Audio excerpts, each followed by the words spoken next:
Are you ready to explore the unknown? Dive into the world of the strange, mysterious, and unexplained with Eerie Expeditions magazine.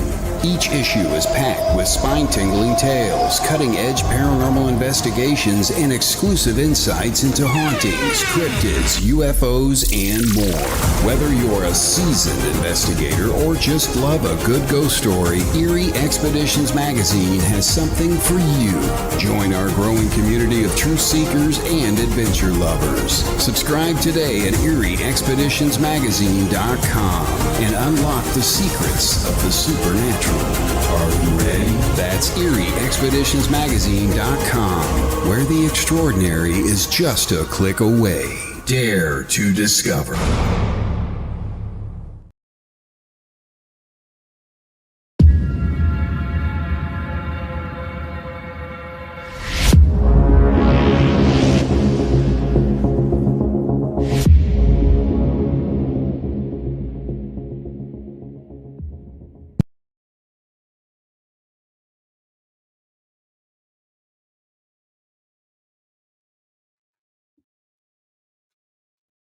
Welcome to the Gateway Podcast, broadcast live from the Bluffs of the Rockies. We are live on United Public Radio Network 107.7 FM.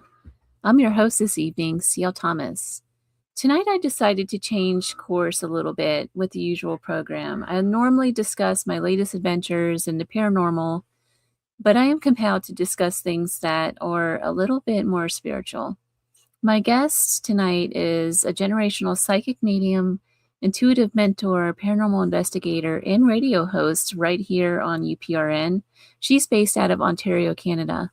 But before we get into that, you've been listening to Sean Callie with Into the Night right here on United Public Radio Network 107.7. If you missed his show, you can tune in again on Sunday night at 5 p.m. Pacific to catch him live. Hello, everyone out there. I don't really see anyone in my chat. I'm having a lot of issues today with technology and just nothing seems to be working correctly. So if you're on out there, hello to you. I'm sorry if I missed whoever you are, but say hello in the chat and maybe I'll catch it on a different platform. I do have a little bit of news instead of sharing my personal life with you guys.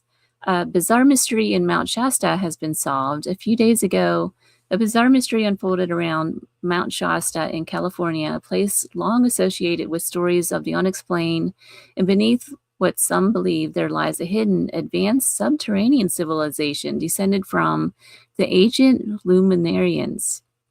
California resident Carrie Ann Sneor and her daughter went horseback riding a couple days ago through the mountains, and they discovered hundreds of solar-powered Bluetooth speakers in the ground that were producing strange sounds, including what seemed to be some form of sermon or chanting. The mystery proved highly compelling and left many people scratching their heads, but now the landowner who put those speakers there has come forward to explain what it was all about.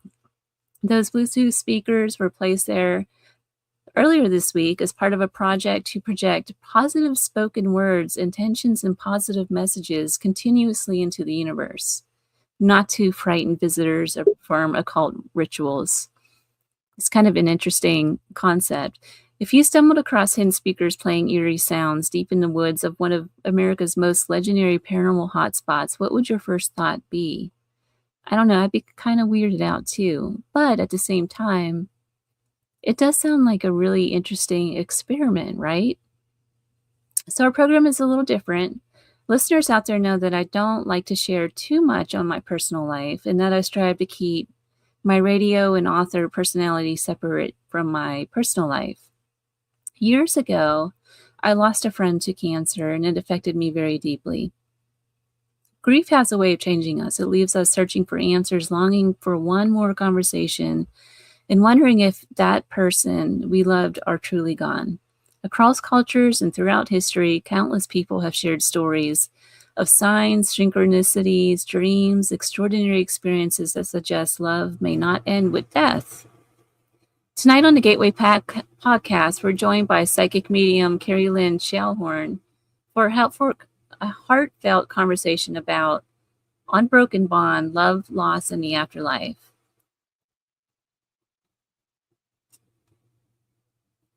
Hold on, I'm trying to get her on here. Kerrilynn, Hi, welcome to the show. How are you? I'm good. How are you doing?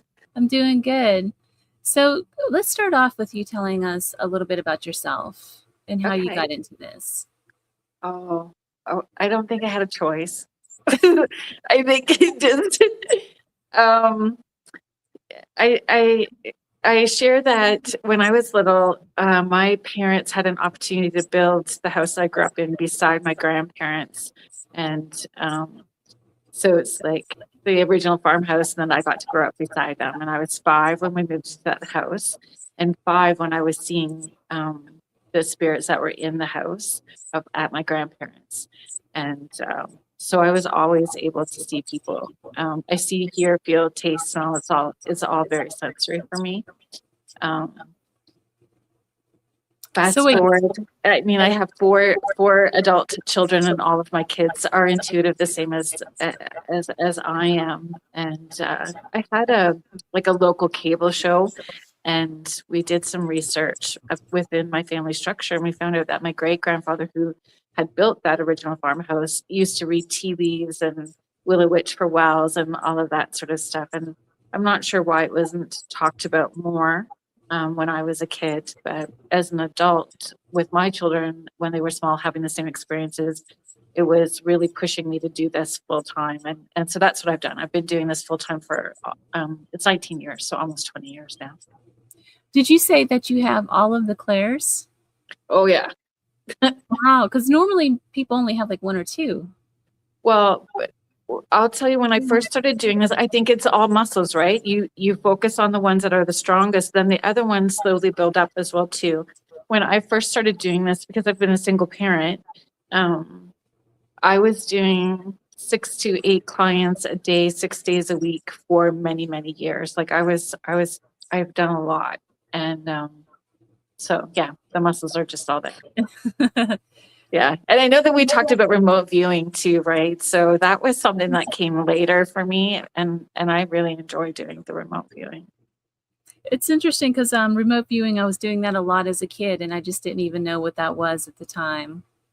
It just kind of happened for me. Yeah. So to our topic tonight, grief. You do a lot of stuff with afterlife and grief, things like that, which is why I wanted to bring you on the show. Grief often leaves us searching for answers. In your experience, what is one of the biggest misconceptions people have about death, and what happens after we lose someone we love? That they're disconnected from them. That the disconnection will prevent or that it's there, that they're disconnected from their loved ones. And that's always the first thing that comes through, is that love continues, and that they have a vested interest, in letting them know that they're okay on the other side and still connected to them. Has your work changed the way you personally view death? I would, yes. It has changed how I live. I would say it's changed more how I live. Prior to me doing this work, my grandfather that I grew up beside, and it was his father that built that house, he had a near-death experience. And he said in his near-death experience that he went to his heaven space, and he was a very stoic German pipe fitter, farmer, hunter, trapper, kind of guy. And he never talked about religion or anything like that. He had this near-death experience. He said he went to his heaven space, and the heaven space looked like a field of roses. Every horse they ever owned was in this field, all of his brothers and his father. So he knew that he was going to go to this place, and he was at peace with that. And I was very close with him. He was my world. So that he was at peace and comfortable with that made me okay with that too. And then doing this work, I just know that there's more. But living, I was harder on my kids with make sure you say those things. I love you. I'm sorry. Please forgive me. Good morning. Good night. Goodbye. All of that stuff, right? Right. Yeah, because you just never know. Yeah, With your kids, they all have abilities too. they do. I would say it's when I was doing large public events when they were younger, I would make them come with me and help work the doors and do all of that as their first jobs, right? And it was always their least favorite question to get asked, though, if they had the gift, because they don't want that to be their job or what they're known for. They have other passions and paths and purposes that they do, but knowing that they have this connection helps them feel empowered with their choices and confident with their path, and they don't give their power away to other people's opinions, right? Right. That must have been a very different household than your typical family, with everybody having abilities like that from a young age and everything. And the topic of death being more comfortable. Yeah, absolutely. Absolutely. It's interesting. When I do a lot of paranormal investigations and things like that, and I'll go into Native American places, and normally, like, I know there's like everyone thinks that they're cursed and this, that, and the other. I've never kind of found that kind of stuff. What I found throughout the Southwest with civilizations that are more open to an afterlife, it's more quiet. It's almost as if they right away transition. Whereas our culture, the Western culture, I should say, a lot of, particularly between like the 30s with all of doomsday preaching and stuff like that, people are like, the spirits are almost afraid to move on or something. Like there's more hauntings somehow. And they're disconnected from their own culture, from where their ancestors came from. They got, when they immigrated, and then generations just not remembering or honoring or continuing what their ancestors did from wherever it is that they came from. So I see that as well too. Like there's a time period where there's more people not at rest on the other side. And I think that's a very big focus for us as mediums, to make sure that when we're connecting on the other side, that we are making sure that they can be at rest if we have that ability, right? Right. Many people say that they receive signs from loved ones after they've passed, but they often question whether they're imagining it. How do you help someone distinguish between the wishful thinking and what could generally be genuine communication? Right. So I'll give you professional and personal in that as well too, because if you have a loved one that grief can definitely muck us up, and being overtired and not sleeping and grief, all of these, there's many factors that can affect how we are perceiving an experience. My take is always that if it is, you remember every single detail, and none of that fades and goes away. If you wrote it out and then come back to it 3 months later and write out the details again, and it's exactly the same, it just doesn't change over time, then it's a truthful experience for you, and your truth doesn't have to be the same as somebody else's truth, and to find the safe place for you to share that. And nobody in spirit wants to be the entertainment monkey, but you can give them a one go at it. And if this was you, this worked for me, or this didn't, how you did that worked, or how this didn't, that didn't, it kind of scared me. Can you do this instead?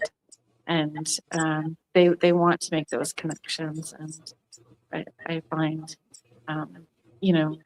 especially if you know that your loved ones are not, storytellers or liars, and what would make them, so supporting them. And then there's the Kerrilynn side, especially when you have somebody that's a client who has been married for a very long time, and they had such a beautiful friendship and relationship, and they're just so sad, and they have this experience, and then they have family members not believing them, and I find too, the people that are dismissive, a lot of times it's their own fear. It's their own fear that they're projecting. And that I find that sad as well too. But the Kerrilynn me is giving them my phone number and telling them if they need someone to stand in front of them with a sign to call me, and I'll be their safe place. Because grief is just there. It's just such a hard place to be in, and they don't need somebody being analytical and very scientific in that moment. They need someone Right. to just listen, bring Kleenex and a snack, and let them have their experience. Like Yeah.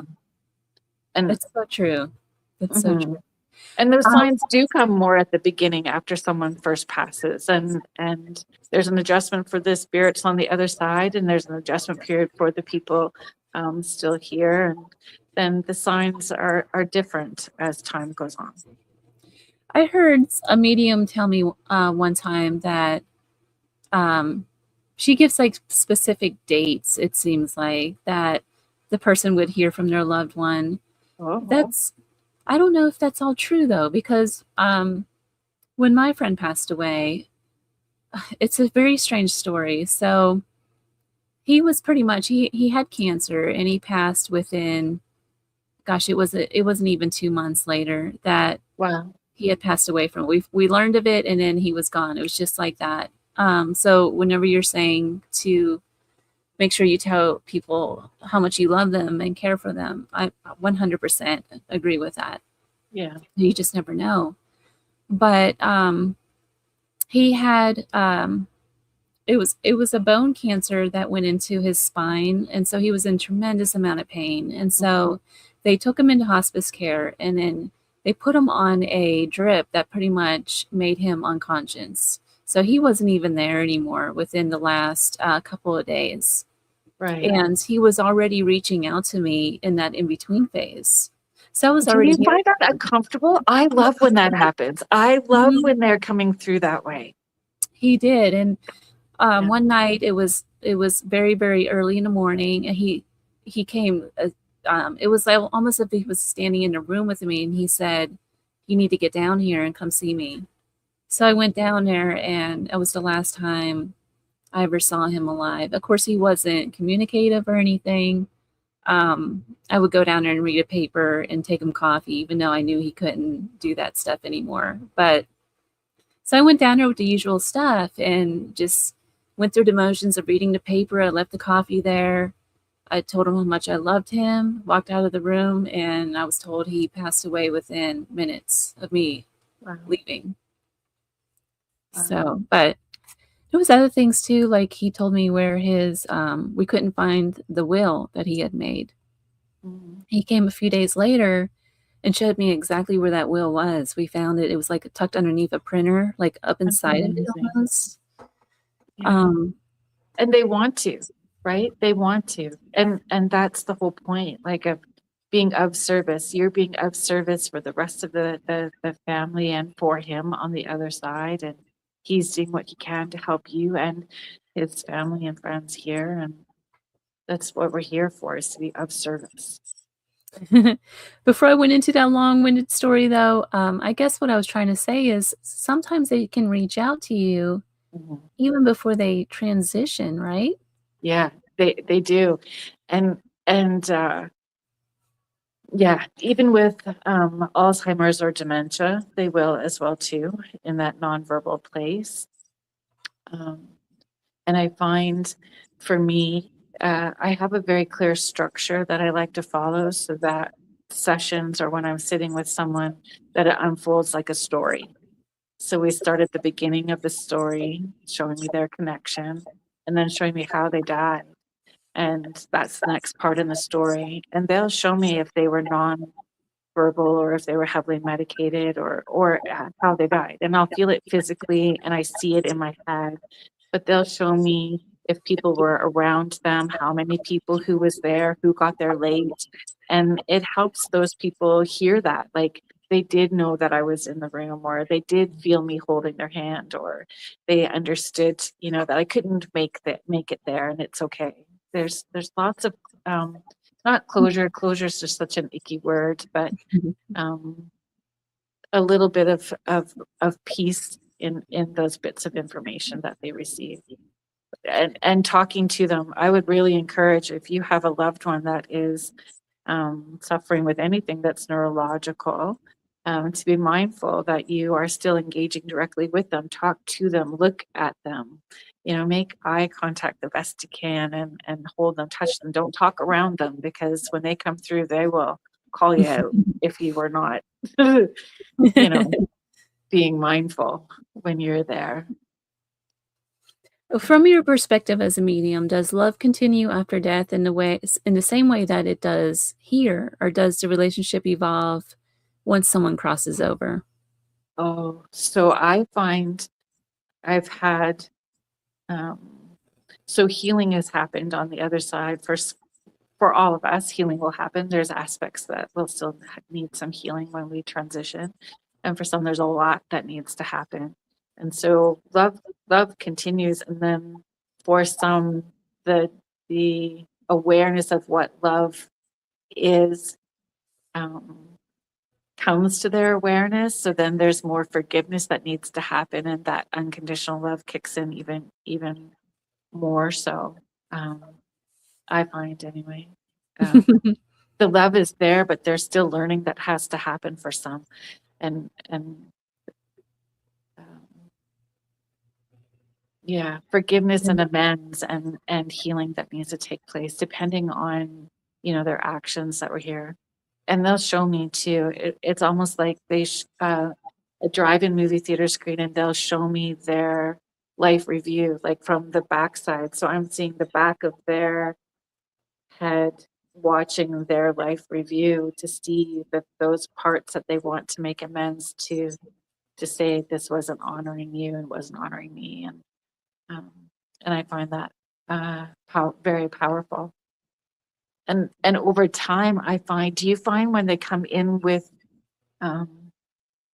so the first time, maybe the second time, if I see somebody a second time, those people in spirit seem to have like a physical form, but after that, they're just more of light. It's a frequency that I'm tapping into, and they're just of light. There's less form. That's true. That is very true. Yeah. It's almost as if they go through, it's like a transition almost. Yeah, I agree.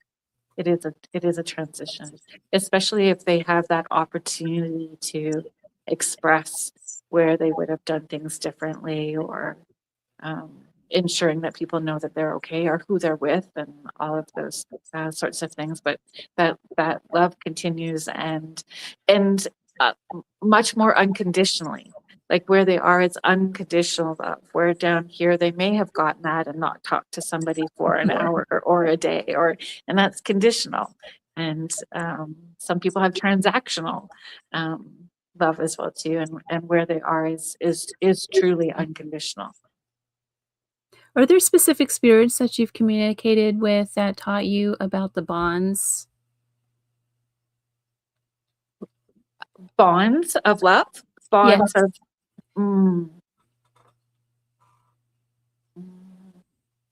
well, they all do. So it's very true. Like even stillbirths, oh, look at the baby. This is Loki. So cute. Oh, very sweet. So I would say all of them, including children that were stillbirths. Like even they will come in to show me that loving connection, and how they're trying to support family on the other side. When I first started doing this, though, I wouldn't say that I was in a very healed place at the very beginning. I was still at the beginning of my own healing journey. And so I found my grandmother from that original farmhouse, the one I got to grow up beside. She would come in first because I knew her frequency, I knew her smell and her feel, and so she would come in first, and I would feel safe, even though I'd have my divine team as well too. But having my grandma there was also helpful, and she was almost like the gatekeeper. She would bring in the next person and introduce themselves or introduce them or show me aspects of them as well. Hi, everybody. Thanks for hanging out with us tonight. Sorry, So I I found having my grandma was super helpful. And then when I was much more confident with my relationships with my divine team and my personal healing journey, then she's taken a step back a bit. So is she kind of like a spirit guide for you? I don't know if I wouldn't necessarily say that she was a spirit guide. I think that she was sort of like a grounding force or a gatekeeper person. I suppose that's part of I just say divine team. I don't know if I would say spirit guide. I know that there was things that she still needed to heal when she crossed over, right? So Right. I find that difficult to say that a family member could be a spirit guide knowing that they still had stuff to heal too. So I would say maybe now if she was more involved as a spirit guide, because there's been time for more healing to happen for her too. One of the hardest parts about grief is the feeling that our loved ones are gone forever. How can mediumship and what you do help people move from that feeling of finality to one of continued connection? So a couple of things with that. I get that the question a lot, like if their loved one is going to be there for them when it's their turn to pass, right? So knowing that they'll be there for them.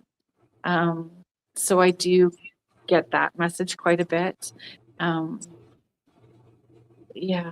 And I've had a number of clients where their loved ones, other family members will come in to show me that a particular family member has reincarnated and come in through, or aspects of that energy has come through to a grandchild or another family member that's been born in the family structure. It just, yeah, I don't know if I answered that well, but that's what I've seen from my experience anyway. Like even, for people that have been married twice, sometimes I'll see somebody on the other side with both of their significant others that they had, that they're all together. And it is that unconditional loving space. So You mentioned reincarnation. Does that person know that they're reincarnated? So I've only had one really intense reincarnation. So it's not something that I feel like, I don't think I'm an expert at any of it, honestly, but Well, for sure that's not been a really big part for me. But the one was a very powerful experience for sure. And they knew, that spirit did know. That spirit did know. And understood a whole bunch of different things, why they had to die at the time that they did, how that opened a door for a family member here, and what their role was at the time that they were needing to come back in again. So it was a pretty powerful, and that was a group event. Is it the same with pets? Yeah, pets are coming in more frequently for me. And that's been a big journey because the pets, just like Loki jumped up on you, pets do the same, like in spirit, right? They want to touch and nuzzle, and it wakes me out. It truly wakes me out. And I know that I love pets and love animals, and wanted to had hobby farm growing up, and around farmers, wanted to marry a farmer when I was, grew up. That was my, what I wanted. But having them come through in spirit and touch me just kind of wakes me out. It feels like when you're in a lake and something touching you and you don't know what it is. And then I can relax and move into it. So it's becoming more so the pets coming through. But I find the pets will reincarnate as well too. The pets really come through to make sure that people know that they've crossed over okay, or that it was the decisions that they made to help them transition were positive experiences, or like a positive choice, to reassure them with that. So yeah, pets. I had a beloved golden retriever pass away about 6 months ago, She was 13 and a half, and I just love this dog. But when she passed, a couple of I had the vet tech come to me. We had it all worked out. She was on hospice for a while, and they came the day it was time. They came over and they put her down. I had one of my best friends with me at the time, and they carried her off, her body off after it was done. And do you know, like, not even 10 minutes after they had carried her body out, I heard her bark.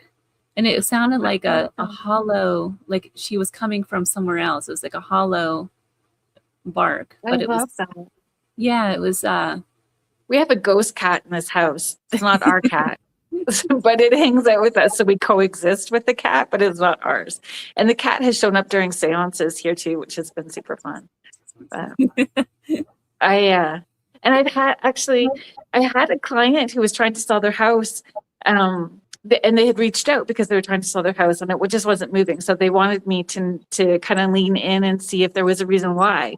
And the reason why was because their dog that had died, she had the ashes where the cremated ashes were in the space, and where the dog was like pacing by the door and making people uncomfortable as they were walking in. Like the dog was still protecting the space. And I'm like, we need to have a chat with the dog, and we need to move the ashes. And then her house sold, like then the house sold. So I love that the pets come through. I love that they come through too. Yeah. So there's maybe some listeners out there who desperately want a sign from someone that they've lost, but nothing seems to happen for them. Does everyone receive signs? And if so, are we sometimes overlooking them because we're expecting something dramatic? Yeah, everybody wants the big burning bush, right? Right. They want that like in your face kind of thing. And it's not like that. It's subtle. Sometimes it's subtle. And our grief can get in the way. Our grief can be so thick. And you have to show yourself some grace when you're asking for those signs. And making it personal or meaningful in a way that I'll see, hear, feel, and know. And it's hard, but it's that high intention, low attachment. Don't hang on really tight, because when you're hanging on really tight and holding your breath, you kind of close that door. So it's in non-thinking moments. So when you are doing baking, crafting, walking in nature, when you are doing something that you are fully present, just non-thinking, then that weird, odd thing that catches your attention is able to happen. And, sometimes, I have encouraged people to set a date with them too, right? So as you're walking by their photo all week long, you me Saturday night, and then on Saturday, be chill, have a bath, a shower, do a meditation, really relax, have a glass of water by the bed. Water's a pretty good conductor if you're not able to have any of that stuff, but have a glass of water by the bed and set that intention to come in during dream time in a way that you'll see, hear, feel, remember in the morning, and do it for a couple of weeks. And if it doesn't work, then let it go and then come back to it again. But, or you want somebody to give you something blue before the end of the weekend. And thank you very much. I always try to encourage that. And thank you very much, right? Don't be bossy, still be coming from a place of gratitude. but it is. I think too, people, they want the dimes or the numbers, they want the dream, they want to hear the voice, the cardinals. Those things are quite common things, but sometimes it's even more subtle than that. It's standing in line at the grocery store and you hear somebody say your person's name, in a conversation. Or I was on the highway going to do a day of sessions out of town, and was sort of in my own headspace, pretty melancholy about a friend that had passed. And a transport went by and their name was on the back of the freaking transport right across the back of the doors. So there's like, it's just be open to all the different ways. Somebody humming by you, like humming the song that your loved one used to sing as they're walking by you. Or sometimes we even get flashes. I thought I saw my grandma at the grocery store, and she had been gone a really long time. Like Wow. those earth angels are a way for our loved ones, you know. Hey, I thought of you and I picked this up. I just got this random thought. Well, they didn't get a random thought about purchasing that item for you. Your loved one gave them that push to purchase that for you. So you would think of them or see them. I know a guy who used to say that his loved one, his deceased loved one, would always he would always see what this guy would say on billboards all the time. Like there was Oh, a fun. little catchphrase that he would always say, and he would see it in the advertising on different billboards everywhere he would go. I always I found that love that. interesting. Yeah, I love that. Like it can be almost anything, right? It can be Right. almost anything. And It's then once you figure it out, then it's very special. Once you catch it, then it's something that can grow from there. So skeptics often ask whether mediumship can actually help someone heal. Mhm, Setting aside the debate for the evidence thing, mhm, I kinda don't really wanna go into that, but what have you mhm. observed emotionally in the people you've worked with over the years? So a lot of feedback that comes back in people saying to me, I don't think you understand how much you have helped me. I don't think you understand how meaningful or how important this was in my journey. Um, and people have said, you know, you've given me more um, than counseling or therapy, and it's not. What we do, like what I do, is not counseling or therapy, but it's that puzzle piece that a therapist can't get to. And I've been very humbled and very privileged that um, in the area that I'm at, there are quite a number of grief counselors that send clients to me. Uh, so that's a very big compliment to me that I find when somebody tells me that their grief counselor sent them to me. It's a huge compliment. That is a Um, huge compliment. yeah, and I don't take any of that lightly. Like I understand that there's a big responsibility with this, right? So Right. um, I hope like that's my intention. It's in the highest good, grace, interest, and most amount of healing, including those that are crossed over. So sometimes it's hard for people because you still get a particular love, or not loved one, a particular person that's coming through where they may not have been your favorite person, or they created harm within the family structure, and they need to come in order to acknowledge what they have done so that they can be at rest and that energy can heal within the family line. So that still has to happen too. If our loved ones could share one message with those of us still living, what do you believe they would want us to understand most about life, love, and grief? Oh, well, love continues, and they want us to live life joyfully and fully, to have the experience and know that how powerful we are in being able to still connect with them on the other side. We are not um, disconnected. And with grief, to feel all the feelings that come with it. It's okay to be angry. It's okay to be sad. To feel all the feelings and not stifle them. There's a real sense of heaviness when people in spirit will come through and show me that their loved one is not feeling supported by other people, or people have um, dismissed them or shut them down or not allowed them to continue to share stories about their person.